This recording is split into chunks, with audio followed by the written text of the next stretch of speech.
These absorbed sweat, and after battles, they were often filthy. Washing armor and padding was part of maintaining not just health but also equipment. Fear of disease.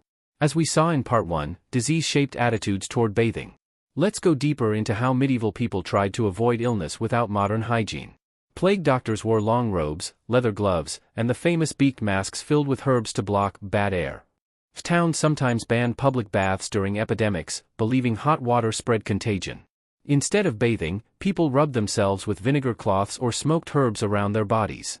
The irony, of course, is that avoiding water did little to stop disease. But because disease seemed to spread after social gatherings, including bathhouses, the association felt real. Ritual bathing exceptions. While daily bathing was distrusted, there were moments when it was encouraged.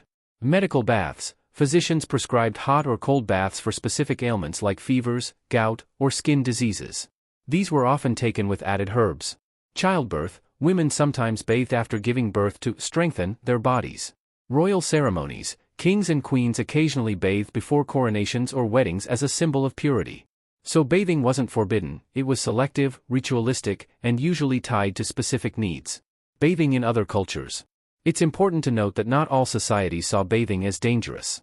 Islamic culture, for instance, emphasized regular washing as part of religious practice. Bathhouses, or hammams, were common across the Middle East, North Africa, and parts of Spain under Muslim rule. When Europeans traveled during the Crusades, many were shocked by the emphasis on cleanliness in Islamic societies. Some began adopting these habits at home, planting the seeds of change that would grow during the Renaissance. Medieval alternatives to soap. Soap existed in the Middle Ages, but it wasn't like modern bars. Made from animal fat and lye, it was harsh, smelly, and expensive. Many preferred alternatives. Herbal scrubs, mixtures of sand, ash, or herbs rubbed onto the skin. Oatmeal washes, oats boiled and applied to soften and cleanse. Vinegar and wine, used as disinfectants and deodorizers. These substitutes show that people were resourceful, they wanted to be clean but worked within the limits of their world. The smell of medieval cities. We also need to remember that cleanliness was relative. Medieval cities smelled nothing like modern ones. With chamber pots emptied into streets, animal dung on roads, and no sewage systems, bad odors were everywhere. In this environment, not bathing daily wasn't unusual. People were used to stronger smells and didn't perceive them the same way we do. What mattered more was visible respectability, clean linen, neat hair, and modest odors masked by herbs. Hygiene and social identity. Cleanliness became a marker of class. Nobles with perfumed oils and freshly laundered linen looked refined. Peasants, who had fewer resources, were often stereotyped as dirty. But in reality, both groups adapted to the same underlying fears about bathing. This social divide also influenced how history remembers them. Chroniclers, often from noble backgrounds, exaggerated the filth of peasants to highlight their own superiority. So, how did medieval people live without regular bathing? They relied on partial washing, linen underclothes, perfumes, and herbal remedies. They avoided hot baths out of fear of disease, but still valued cleanliness, just in a very different way than we do today.